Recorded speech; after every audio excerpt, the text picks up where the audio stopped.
Your Honor, may I speak, please? We have an attorney. If you want to, you can go ahead.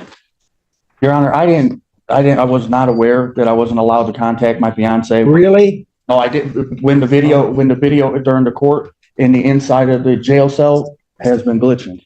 Your Honor, it's a glitch when the magistrate was saying. But I am aware now, Your Honor, I am aware now that I'm not allowed to contact her whatsoever. But I did not love bomb my fiance whatsoever. My fiance openly in the state. Stop it. Your Honor, I think what Mr. Johnson meant to say is there were no threats. What he meant to say versus Stephen Johnston. Good morning, Your Honor. Alex Green on behalf of Mr. Johnston. I'm requesting permission of practice pursuant to MCR 8.120 under the supervision of Attorney Lauren Brown. Really? Okay. Permission to practice is granted. Stephen Michael Johnston, Your Honor. How are you? Thank you. This morning? I'm just wonderful. Yourself? I could be doing better, Your Honor. Yeah, I know. Sometimes it'd be that way. Go ahead. Your Honor, we're asking the court to set the matter for a preliminary examination. All discovery is complete. Yes, Your Honor.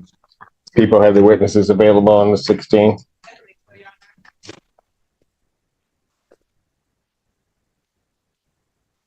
Preliminary examination will be set April 16th in person. 9 a.m. before Judge Fresh Hour. Would like to be heard on bond. Good time. Yes. Go ahead. 2.1 is the amount of his bond, and 2 are his phone calls.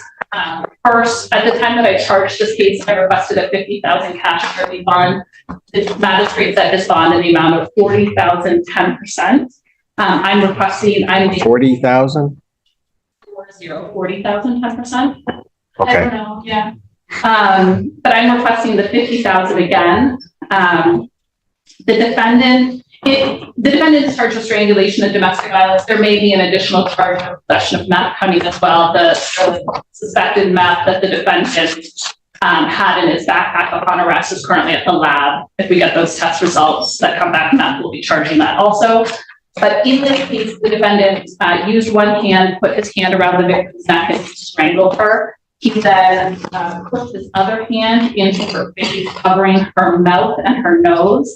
The lethality report that the police filled out reflected the victim is struggling to breathe while he was doing this. Prior to strangling her, he had hit her in the face with a plastic fan. And the police were able to observe injuries to her. She had redness to her neck, and she then received medical treatment. The defendant also has 1, 2, 3, 4, 5 holds. 2 are from Trenton, 1 is from Lincoln Park, and 1 is from Dearborn.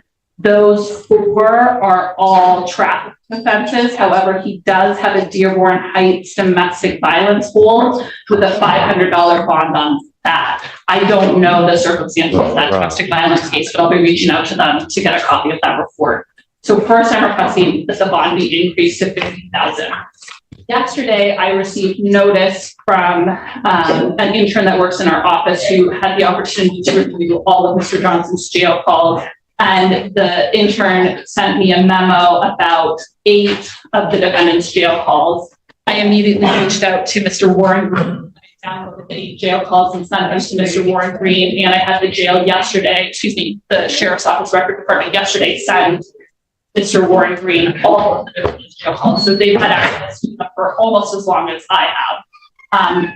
In the 8 jail calls, the defendant placing calls to the victim despite a no contact order with the victim.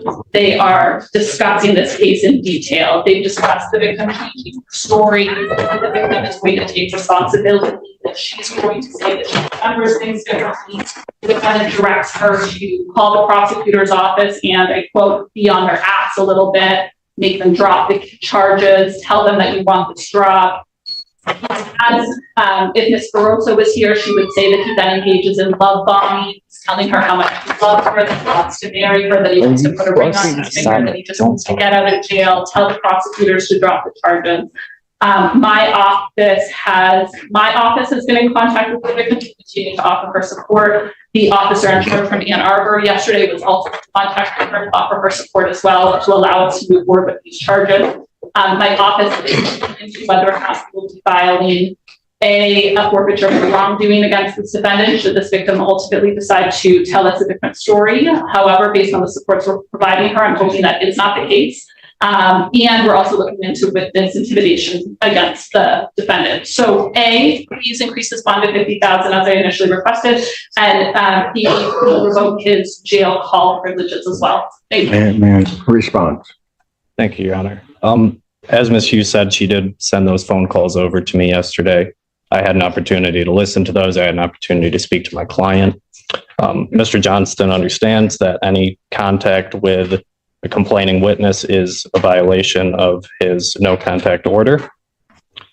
He assures me he will not contact her whatsoever moving forward. Our only request is that the court retain the 10% privilege in his bond. If Mr. Johnston were to post, he would reside with his grandmother in Redford. He was employed fully before this as a sales rep at AT&T. Mr. Johnson has 2 children and only has 1 prior conviction on his record for a traffic. Just maybe I didn't understand what he said. He has a 2023 domestic violence conviction. Your Honor, And Your Honor, I apologize.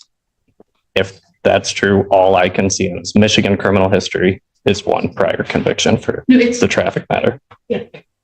Your Honor, may I speak, please? We have an attorney. If you want to, you can go ahead.